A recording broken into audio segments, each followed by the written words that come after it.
Hey again. So I wanted to talk today a little bit about how I chose ROVer's Brain, which is this pretty Nexus tablet. It's a Nexus 7. It's old. Um, I think it's from 2012. I bought it secondhand. Looks like that. But all the kind of functionality of it between the 2012 and 2013, I'm not 100% sure which version this is, are the same. But the main reason why I bought it, besides the fact that I was able to get it cheap, was the developer community around this particular version, the 12 and the 2013, both of them, is terrific. And this particular tablet is really popular among the auto customizers, where they kind of build these into the dash of cars. Why that was one of the things that I was interested in was the ability to control certain aspects of how the device functions. One in particular was the ability to power on and power off the device once it's plugged in to a charging port. So when the Nexus 7 connects to the Arduino Mega 80K board, the board is acting as a host, and this is actually attempting to charge from the board. So basically the same source of power that's driving ROVer, which for our purposes is actually really convenient. So in some respects, it works the same way as if this was kind of, the in-dash on ROVer display. So that was one of the key advantages.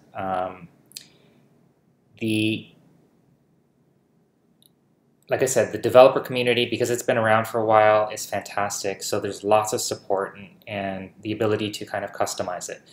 There's not really too much that we need to do for ROVer's case, but there are a few things that do require root access and bootloader stuff and that sort of thing. So I actually not too recently, or I should say not too long ago, recently went through the process of rooting the tablet. In the case of the Nexus 7, it's dead simple. It's tempting to go with kind of those free apps that they have out there that will do it for you. I would caution you against it. There's some people will say that do it. Some people will say don't do it because of spam and malware and all that sort of stuff.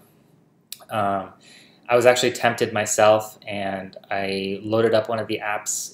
It asked for permission to absolutely everything, basically control of the device and access to all your information. It's just really sketchy. If you follow the steps on the site that I followed myself, it's bulletproof. You really can't go wrong. The one thing that I will give you the benefit of my experience doing it that they don't mention on the site is after you've unlocked the device, and that process is really quick, like you'll get there within a couple of minutes. Once you've unlocked the device, it tells you to restart. And when you initiate the restart process, it goes on forever. And when things typically boot within a few seconds, and suddenly you're waiting 5-10 minutes, you start to wonder whether you screwed something up. So you didn't screw anything up, just keep waiting. The one thing I will say, they do mention it in the article, or I'm not sure if they mentioned it in that article, or another one that I read, but you want to make sure that your device is fully charged before you do it. You don't want it running out of juice before it finishes the process, or you can really screw yourself. But that's all there is to it. So I've once, a word of caution, once you do it, it wipes everything from your device. If you have the backups running from Google, it will give you the option to restore from the previous backup that you had. I did have that. I actually chose the option to not include a whole bunch of apps that I had originally put on the device. So that it's a little bit leaner now. I'll probably get rid of a bunch of other stuff because really all I need is ROVer's application on this thing.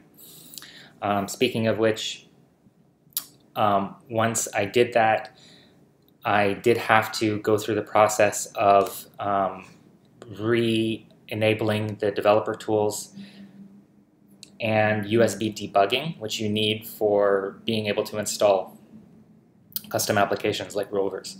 So let me tilt this down. I'm not sure you're going to be able to see it. Let me click on ROVer's application here for those of you who haven't yet seen it. So it'll load up now. It's going to be a white background, so it should be more visible. Yeah, maybe it's not so, I don't know. The glare is really bad. But in any case, I got ROVer's app working again.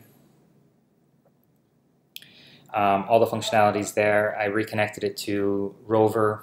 I'm actually in the process of doing some wiring stuff now, so a few tense moments with soldering and stuff. I'll give you guys an update on that stuff as well.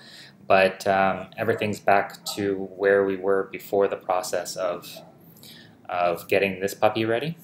But yeah, so that's kind of how I chose this particular tablet. It's old, it's cheap, secondhand market, and it does a heck of a lot. So if you're looking for, there's ROVer, so I don't know why it's visible now or not. But so if we touch, see the GPS is working. I get the alert that GPS coordinates have changed.